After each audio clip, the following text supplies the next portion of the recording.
जय हिंद साथियों, मैं हूं गुरु नितेश और आज हम लोग 8/9/2023 शिफ्ट 1 में हुए स्टेट एग्जाम के शिक्षण कला एवं अन्य दक्षता के जो 50 प्रश्न पूछे जाते हैं उसको सॉल्व करने जा रहे हैं। 50 प्रश्नों को आज हम लोग सॉल्व करने जा रहे हैं। अगर आप हमारे चैनल पर नए हैं तो आप जरूर से जरूर हमारे चैनल को सब्सक्राइब करें, दोस्तों के बीच शेयर करें, कमेंट करें। क्वेश्चन कहता है कि शिक्षण अधिगम प्रक्रिया है ना। तो शिक्षण अधिगम प्रक्रिया है, ऑप्शन है ठोस से अमूर्त की ओर, सरल से कठिन की ओर, ज्ञात से अज्ञात की ओर और ये सभी। तो ये जो है यह शिक्षण अधिगम प्रक्रिया है, यह सभी, इसका आंसर जो होगा ये सभी होगा। शिक्षण अधिगम प्रक्रिया ठोस से अमूर्त की ओर, सरल से कठिन की ओर, ज्ञात से अज्ञात की ओर, तो इसका आंसर होगा ये सभी। यह जो है यह शिक्षण अधिगम का आगमन क्रिया है ना, आगमन विधि है। आगमन विधि है जो कि अरस्तु के द्वारा दिया गया है। अगर इसी में एक और विधि होता है, वह होता है निगमन विधि। यह भी अरस्तु के द्वारा ही दिया गया था। निगमन विधि जो है यह भी अरस्तु के द्वारा दिया गया है। इसका जस्ट उल्टा होता है कि अमूर्त से ठोस की ओर, कठिन से सरल की ओर, अज्ञात से ज्ञात की ओर, है ना, जिसको हम लोग निगमन विधि कहते हैं, नियम से उदाहरण की ओर। और इसको बोलते हैं आगमन विधि, जो होता है उदाहरण से नियम की ओर। दूसरे सवाल की ओर बढ़ते हैं हम लोग। कहता है छात्र द्वितीयक होता है निरंकुश शिक्षण में, प्रजातांत्रिक शिक्षण में, खुला शिक्षण में, प्रगतिशील शिक्षण में। तो आपको जैसा कि पता है, प्रगतिशील शिक्षण जॉन डीवी के द्वारा दिया गया था, जिसका मतलब होता है करके सीखना, है ना, करके सीखना। तो जब करके सीखना होगा तो उसमें छात्र प्रथम होगा, छात्र द्वितीय नहीं होगा। अगर प्रजातांत्रिक शिक्षण की बात करें तो प्रजातंत्र में आप रहते हैं तो इसमें सभी की बातों को, है ना, सुना जाता है ना, तो सुना जाता है, तो यह भी द्वितीयक, इसमें छात्र नहीं होगा। खुला शिक्षण की अगर हम बात करें तो खुला शिक्षण का मतलब हो गया, फिर से वही बात, खुला शिक्षण का मतलब हो गया कि आपको पूरी आज़ादी है किसी भी काम को करने के लिए। छात्र द्वितीयक होगा निरंकुश शिक्षण में, है ना। दूसरा का आपका ए ऑप्शन आंसर होगा। शिक्षण निरंकुश शिक्षण में छात्र द्वितीयक होता है। इसको व्याख्यान विधि, प्रदर्शन विधि, टीम शिक्षण विधि, यह सब आता है ना। इसमें इसके अंतर्गत आता है, मतलब कि टीचर क्लास में जाएगा, वह व्याख्यान देगा, वह नियम बताएगा और छात्र को चुपचाप उसको सुनना है। अगला प्रश्न कहता है स्वायत्त अधिगम है ना, स्वायत्त अधिगम है ज्ञान स्व प्रयास से, शिक्षक के प्रयास से, परिवार के प्रयास से, समाज के प्रयास से। तो इसका जो सही जवाब होगा स्वायत्त अधिगम। स्वायत्त अधिगम का मतलब होता है ज्ञान स्व प्रयास से, है ना, ज्ञान स्व प्रयास से जो होता है उसी को हम लोग स्वायत्त अधिगम कहते हैं, है ना। इसमें इस बात पर बल दिया जाता है कि आप खुद अपने प्रभावी निर्णय को ले, अपनी क्षमताओं को बढ़ाएं, अपने जिम्मेदारी को स्वीकार करने के योग्य बने। अगला सवाल कहता है अनुदेशात्मक निर्देशन लिखने में प्रयोग होता है संज्ञा, विशेषण, क्रिया, क्रिया विशेषण। तो इसका सही जवाब होगा क्रिया, है ना। इसका सही जवाब होगा सी नंबर, क्रिया। अनुदेशात्मक उद्देश्य वह वांछनीय व्यवहार है जिसे सीखने के अनुभव के माध्यम से छात्र में विकसित किया जाता है ना। तो इसका मतलब इसका आंसर क्या हो जाएगा, सी नंबर हो जाएगा। अगला सवाल आपको कहता है 5 नंबर सवाल कहता है कि ब्लूम के वर्गीकरण के संज्ञानात्मक पदानुक्रम की एक आलोचना है।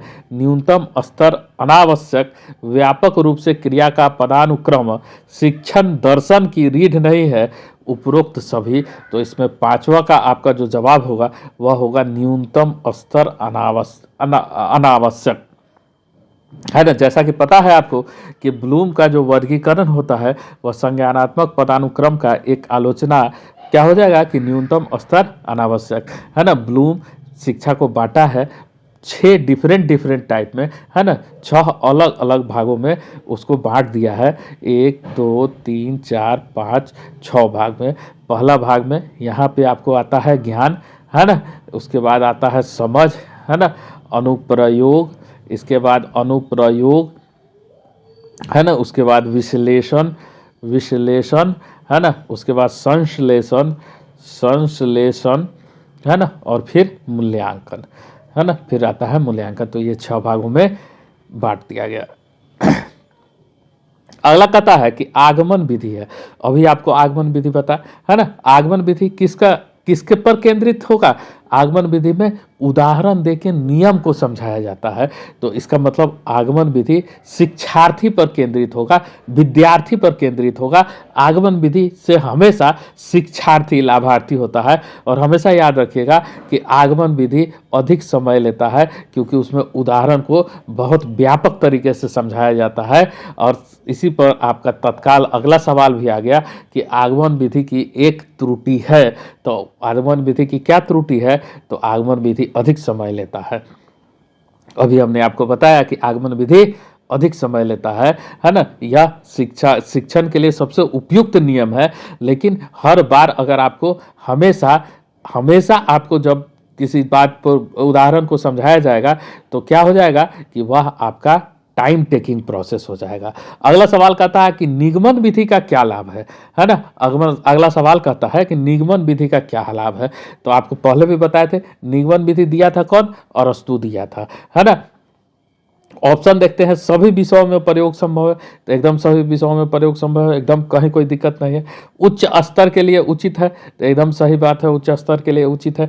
एक ही साथ सभी को शिक्षण दिया जाता है, ये भी सही बात है कि एक ही साथ सभी को शिक्षण दिया जाता है। तो इसका मतलब इसका जो ऑप्शन होगा वह ऑप्शन नंबर डी जो होगा वह सही जवाब होगा। 9 नंबर सवाल कहता है कि पाठ योजना में विशिष्ट उद्देश्य है ना। पाठ योजना में विशिष्ट उद्देश्य है। तो पाठ योजना कौन बनाता है? तो पाठ योजना बनाता है शिक्षक, है ना। पाठ योजना क्या होता है? आप बीएड में पढ़े होइएगा कि पाठ योजना की टीचर को क्या पढ़ाना है, इसके बारे में योजना बनाया जाता है। तो यह इसका विशिष्ट उद्देश्य किसके लिए होगा? तो शिक्षक के लिए होगा, है ना। इसका विशिष्ट उद्देश्य किसके लिए होगा? तो शिक्षक के लिए ही होगा। अगला सवाल कहता है कि ध्यान आकर्षित करना किसकी व्यवस्था में महत्वपूर्ण अवयव है ना। किसकी व्यवस्था में महत्वपूर्ण अवयव है ध्यान आकर्षित करना? तो ध्यान आकर्षित करना गेग्रे मॉडल में जो है इसका एक महत्वपूर्ण स्थान है। तो इसका ऑप्शन नंबर बी जो होगा, यह इसका ऑप्शन नंबर बी सही जवाब है। 8 तरह के, है ना, गेगरे जो है अधिगम के 8 प्रकार बताए थे, है ना। एक होता है संकेत अधिगम, है ना। दूसरा होता है उद्दीपन अधिगम। तीसरा होता है श्रृंखला अधिगम, है ना। चौथा होता है शाब्दिक अधिगम, है ना। पांचवा होता है विभेदी अधिगम। छठा होता है प्रत्यय अधिगम, है ना। छठा होता है प्रत्यय अधिगम। सातवां होता है सिद्धांत अधिगम, है ना। सातवां होता है सिद्धांत अधिगम। और आठवां होता है समस्या समाधान अधिगम, है ना। तो ये 8 तरह का महत्वपूर्ण अवयव गेगरे मॉडल में दिया गया है। अगला सवाल आपको कहता है कि सूक्ष्म शिक्षण में किन कौशलों का उपयोग किया जाता है ना। सूक्ष्म शिक्षण में किन कौशलों का उपयोग किया जाता है? तो सूक्ष्म कौशल में श्यामपट्ट का कौशल का उपयोग किया जाता है, ये सही है। खोजपूर्ण प्रश्न कौशल का भी उपयोग किया जाता है, ये भी सही है। तो ये 11 का सी नंबर जो होगा। सूक्ष्म शिक्षण के कौशल के कुछ चरण भी होते हैं जो कि आप लोग पढ़े होइएगा, है ना, कि पाठ योजना का निर्माण, टीचिंग, फीडबैक, है ना, दोबारा पाठ योजना का निर्माण, है ना, फिर रीटीचिंग और फिर रीफीडबैक। और सूक्ष्म शिक्षण में 36 मिनट का, है ना, 36 मिनट का समय दिया जाता है। उसको अलग अलग करके स्प्लिट किया हुआ है, सबको 6-6 मिनट का समय मिलता है। लेकिन दोबारा पाठ योजना का जो निर्माण होता है उसको केवल 12 मिनट का समय मिलता है। पता है अनुदेशन एवं शिक्षण में परस्पर एक समानता है ना। दोनों ही छात्र केंद्रित होते हैं, दोनों ही विषय केंद्रित होते हैं, है ना। दोनों में ही पृष्ठ पोषण, पूर्ण बलन एवं पाठ विश्लेषण पर बल दिया जाता है, उपयुक्त में से कोई नहीं। तो इसका सही जवाब होगा अनुदेशन और शिक्षण में परस्पर एक समानता है। दोनों पृष्ठ पोषण, पूर्ण बलन और पाठ्य विश्लेषण पर विशेष बल दिया जाता है ना। तो ये क्या है कि ज्ञान प्राप्त करने के लिए, है ना, यह अनुदेशन की यह जो एक प्रक्रिया है बहुत सहायक सिद्ध होती है। ठीक है। अगला सवाल कहता है आपको कि निम्नलिखित में से कौन सा कथन सूक्ष्म शिक्षण के लिए गलत है ना।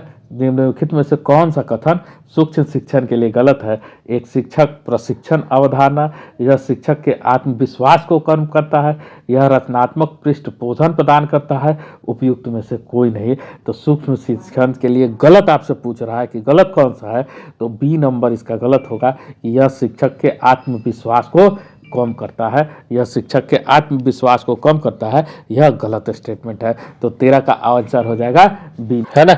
यह गलत स्टेटमेंट है कि शिक्षक के आत्मविश्वास को कम करता है, जबकि होता इसके विपरीत है। सूक्ष्म शिक्षण से शिक्षण का आत्मविश्वास में विकास होता है। शिक्षक को वास्तविक जीवन और शिक्षण अनुभवों के माध्यम से अपने शिक्षण कौशल को विकास करने का मौका मिलता है ना। उसके बुनियादी शिक्षण के कौशल को विकास करने का मौका मिलता है। तो ये आपका गलत स्टेटमेंट हो जाएगा। अगला कहता है कि कक्षा के अंदर बालकों के अधिगम पर सर्वाधिक प्रभाव दृष्टिगोचर होता है। कक्षा का अनुशासन, कक्षा का मनोवैज्ञानिक वातावरण, कक्षा का सामाजिक वातावरण, उपयुक्त में से कोई नहीं। तो इसका सही जवाब क्या होगा कि कक्षा का मनोवैज्ञानिक वातावरण, है ना। कक्षा का जो मनोवैज्ञानिक वातावरण होता है यह हमेशा अधिगम के सर्वाधिक प्रभाव को दृष्टिगोचर करता है। अगला सवाल कहता है कि समावेशी शिक्षा का मूल सिद्धांत है ना। पहला नंबर ऑप्शन कहता है कि इसमें हर वर्ग के बच्चे शामिल है, समावेशन विविधता को महत्व देता है। सी नंबर ए और बी दोनों, डी नंबर उपयुक्त में से कोई नहीं। तो इसमें से समावेशी शिक्षा मतलब हर किसी को बराबर का समय दिया जाए, बराबर का महत्व दिया जाए। तो पहला जो ऑप्शन है ये भी सही है, दूसरा जो ऑप्शन है ये भी सही है ना। अगला सवाल कहता है आपको कि पुस्तकालय ऐसी जगह है जहां ढेर सारी किताबें रखी गई है, ढेर सारे खिलौने रखे गए हैं, ढेर सारे कपड़े रखे गए हैं, उपयुक्त में से कोई नहीं। तो इस पुस्तकालय में किताबें रखी जाती है ना, दृश्य और श्रव्य, है ना, डिजिटल और पैटर्नल दोनों तरह के सामग्रियों का, है ना, पुस्तकालय में समावेशन होता है।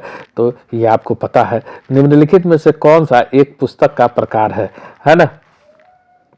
अगला सवाल कहता है कि निम्नलिखित में से कौन सा एक पुस्तक का प्रकार है। सामान्य पाठ्य पुस्तक, संदर्भ पुस्तक, ए और बी दोनों, उपरोक्त में से कोई नहीं। तो इसका सही जवाब होगा ए और बी दोनों, है ना। सामान्य पुस्तक हो या संदर्भ पुस्तक हो, यह सब एक पुस्तक का प्रकार है। अगला सवाल कहता है आपसे कि निम्नलिखित में से कौन सा गुण शिक्षकों का नहीं है। सहानुभूति, संचार, रचनात्मकता, ईर्ष्या। तो ऑब्वियस सी बात है, इसका जवाब क्या होगा, ईर्ष्या। ईर्ष्या जो है वह शिक्षकों का गुण नहीं है, शिक्षकों का गुण नहीं है। शिक्षकों का गुण है कि सहानुभूति रखता है, संचार करता है, रचनात्मक होता है ना। एक आदर्श शिक्षक उच्च चारित्रिक गुणों से भरपूर होता है ना। जितना उच्च चरित्र होता है वह उतना महान शिक्षक बनता है, इसलिए उसके अंदर ईर्ष्या नामक चीज नहीं हो सकती है।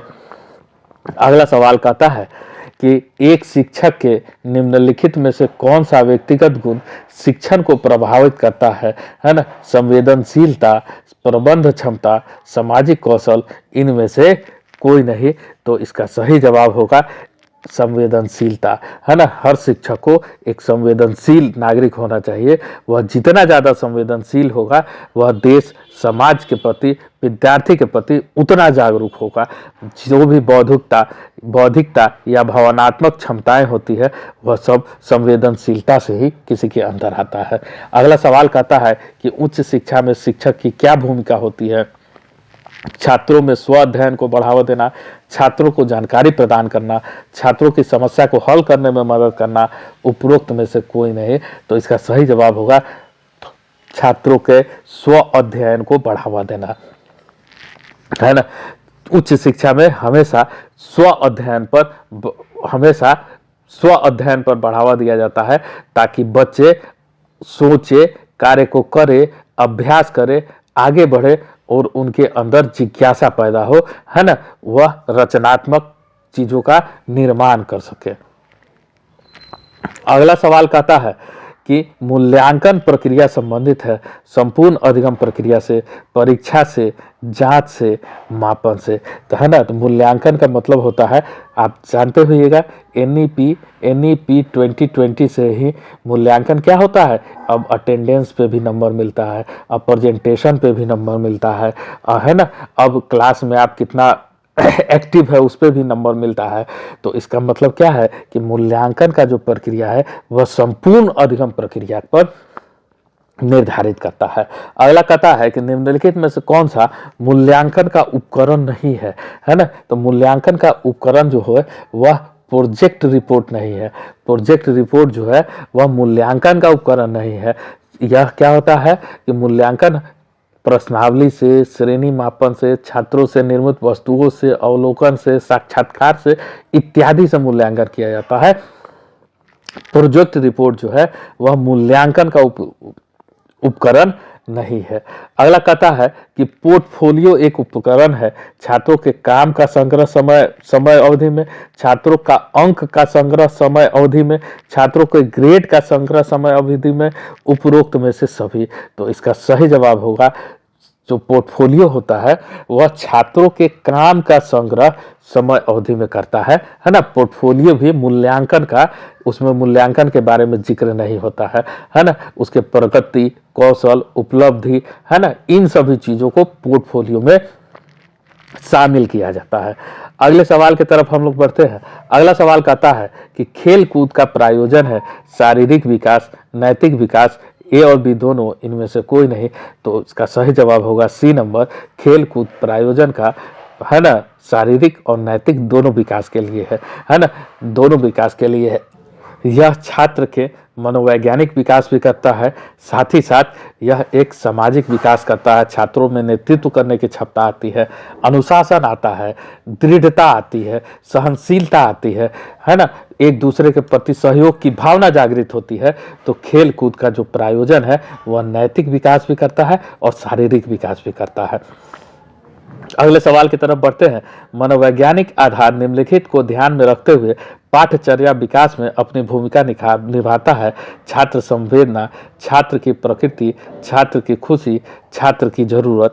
तो इसका आंसर होगा छात्र की जरूरत, है ना। मनोवैज्ञानिक आधार पर अगर पाठचर्या का विकास होगा तो उसमें छात्र की जरूरतें ही शामिल होगी। अगला सवाल कहता है कि भारतीय समाज की विशेषता है रूढ़िवादी, अवैज्ञानिक, खुला और स्तरीय। तो भारतीय समाज की जो व्यवस्था है वह एक स्तरीय व्यवस्था। कहता है कि CERT इनकी हालिया अधिसूचना के अनुसार साइबर घटनाओं का पता लगने के बाद रिपोर्ट की समय सीमा क्या है, तो रिपोर्ट की समय सीमा 6 घंटा है। अगला सवाल कहता है कि निम्नलिखित में से किसे द्वितीयक वायु प्रदूषक माना जाता है, तो ओजोन को, है ना, ओजोन को द्वितीयक वायु प्रदूषक माना जाता है ना। ओजोन का सिंबल O3 होता है, याद रखिएगा। समताप मंडल के नीचे ओजोन है जो कि विश्व में पराबैंगनी किरणों को रोकने के लिए जिम्मेदार है।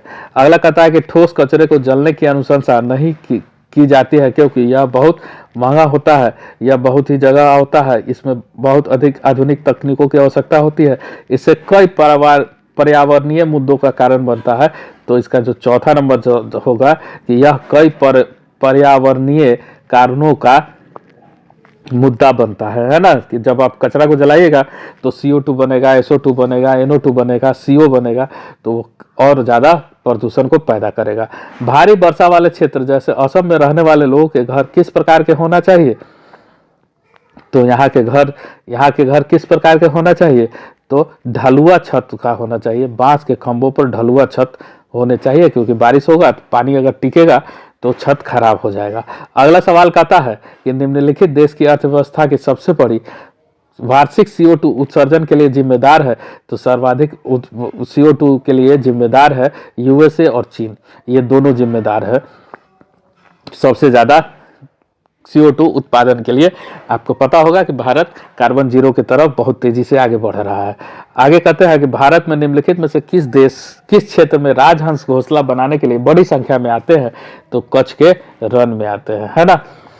इससे एक और सवाल बनता है कि लूनी नदी जो है वह कच्छ के रण में ही समाहित हो जाती है, याद रखिएगा। अगला कहता है कि यदि एक आयत की लंबाई 12 फुट और 11 लंबाई और चौड़ाई 12 फुट और 11 फुट है तो उसका क्षेत्रफल ज्ञात कीजिए। तो आयत का क्षेत्रफल क्या होता है? क्षेत्रफल होता है लंबाई गुना चौड़ाई। तो 12 गुना 11 बराबर 132, 132 वर्ग फुट, है ना। तो 132 वर्ग फुट बी नंबर ऑप्शन हो जाएगा। अगला कहता है कि 1,000 रुपये 2 साल में 2% वार्षिक ब्याज के दर से चक्रवृद्धि ब्याज ज्ञात कीजिए, है ना। तो चक्रवृद्धि ब्याज निकालना है आपको, CI निकालना है। तो ए बराबर होता है P × 1 + R/100 का पावर n।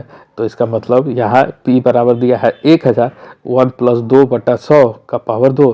तो ये हो जाएगा 1,000 गुना 102 गुना 102 बटा 100 गुना 100। तो 2 जीरो से 2 जीरो कट गया, 1 जीरो से 1 जीरो कट गया, 102 गुना 102 कीजिएगा, है ना। तो 10404 बटा 10। तो 1,040 रुपया 40 पैसा आएगा, है ना। तो 1,040 रुपया 40 पैसा आएगा। इसमें से अमाउंट प्रिंसिपल 1,000 रुपया घटा दीजिएगा तो 40 रुपया 40 पैसा आएगा। इसका मतलब सी नंबर जो जवाब है वो हमारा सही हो जाएगा। कहता है दशमलव अंक में लिखिए। तो इसमें 0 है, 2 4 4 जीरो है ना। तो इसको जब लिखेंगे तो 4 अंक के बाद दशमलव हो जाएगा, है ना। तो बी नंबर जो ऑप्शन होगा ये हमारा सही आंसर होगा।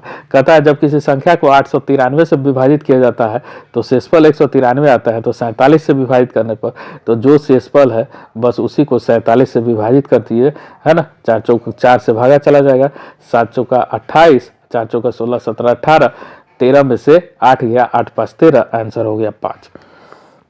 कहता है दो समानांतर सड़कों के बीच 10 मीटर का टावर है ना। टावर के शीर्ष से सड़कों के अवनमन कोण 30 डिग्री और 45 डिग्री है। तो सड़कें एक दूसरे से कितनी दूरी पर है? तो सड़कें हैं, है ना। सड़क जो है वह दो समानांतर सड़क है। यहाँ पे एक 10 मीटर का टावर है ना, ठीक है। तो यहाँ से जो कोण बनता है और यहाँ से एक कोण बनता है, यहाँ से जो कोण बनता है वो 30 डिग्री का है, यहाँ से जो कोण बनता है 45 डिग्री का है और इसका ऊंचाई है 10 मीटर, ठीक है। तो आप tan 45 है ना, tan 45 लगाएंगे तो ई भी 1 तो ई 10 तो ई भी 10, तो इसका ऊंचाई तो 10 मीटर होगा, है ना। और tan 30 करेंगे तो 1/√3 होता है tan 30 का वैल्यू, है ना। तो इसका दूरी होगा 10√3 और इन दोनों को हम लोग जोड़, है ना। तो ये हो जाएगा आपको 27.32, है ना, 27.32, क्योंकि √3 बराबर होता है 1.732 और 10√3 है तो 17.32 और 10 दोनों को जोड़ देंगे तो 27.32। ये आपका आंसर 44 का ये हो जाएगा। अगला सवाल कहता है कि सोमवार अप्रैल है तो शुक्रवार क्या होगा? तो सोमवार अप्रैल है तो मंगलवार मई, बुधवार जून, गुरुवार जुलाई, शुक्रवार अगस्त, है ना। तो इसका अगला सवाल कहता है कि वह शब्द को चुने जो समूह में अन्य शब्दों से कम मिलता जुलता है। गुर्दा, दिल, फेफड़ा और कान। तो बताइए सब शरीर के अंदर है, कान जो है शरीर के बाहर होता है। तो यही इसका आंसर होगा। अगला सवाल कहता है 60, 30, 120, 15, 240। तो 60 को दुगुना कीजिएगा तो 120, 120 को दुगुना कीजिएगा तो 240, 240 को दुगुना कीजिएगा तो 480। लेकिन 480 नहीं निकालना है, इधर आइए, 30 को आधा करेंगे तो 15, 15 को आधा करेंगे तो 7.5। तो इसका मतलब ऑप्शन नंबर डी जो है वह हमारा सही जवाब हो जाए। अगला सवाल कहता है कि BAD को YZW लिखा जाता है ना। BAD को B को Y, A को Z, D को W लिखा जाता है। तो इस सब को आप जोड़िएगा जब ABCD लिख के तो ये 27 होता है, ये भी 27 होता है, ये भी 27 होता है ना। या आप ये कहिएगा कि ये इसका डायरेक्ट उल्टा होता है, B का उल्टा Y, A का उल्टा Z और D का उल्टा W होता है। उसी तरह से S का उल्टा H, है ना, A का उल्टा Z, I का उल्टा R और D का उल्टा W होता है। तो उसी तरह से आपको लिखना है लाइफ का, तो L का उल्टा, है ना, L का उल्टा O होगा, है ना, I का उल्टा R होगा, F का उल्टा U होगा, E का उल्टा V होगा। उल्टा का मतलब दोनों के प्लेसेस को अगर आप जोड़िएगा तो दोनों का जोड़ 27 होना चाहिए। तो O R U V, तो ये जो होगा ए नंबर आंसर वो सही होगा। अगला सवाल कहता है कि सीता की ओर इशारा करते हुए निखिल ने कहा कि मैं इसकी माँ के बेटे का इकलौता बेटा हूँ, है ना। तो सीता का निखिल प्रकार से किस प्रकार संबंध है ना। तो क्या कहता है कि सीता की ओर, तो ये हो गई सीता, सीता की ओर इशारा करते हुए कहा कि इसकी माँ, है ना। तो सीता की माँ, है ना, इसकी माँ के बेटे का, है ना, इसकी माँ के बेटे का इकलौता बेटा हूँ, है ना, बेटा का इकलौता बेटा हूँ। ठीक है, तो सीता इसकी क्या होगी, तो सीता इसकी बुआ हो जाएगी। इसका बेटा मतलब सीता का भाई, और इसके भाई का इकलौता बेटा, है ना, बेटा है, तो ये इसकी बुआ हो जाएगी। तो 50 का ए हो जाएगा। तो ये था आपका सेट, है ना, जो कि 8/9/2023 को हुआ था फर्स्ट शिफ्ट में। फिर अगले वीडियो में हम लोग दूसरे सेट को सॉल्व करेंगे। तब तक के लिए धन्यवाद। चैनल पर नए हैं तो जरूर सब्सक्राइब करें। जय हिंद।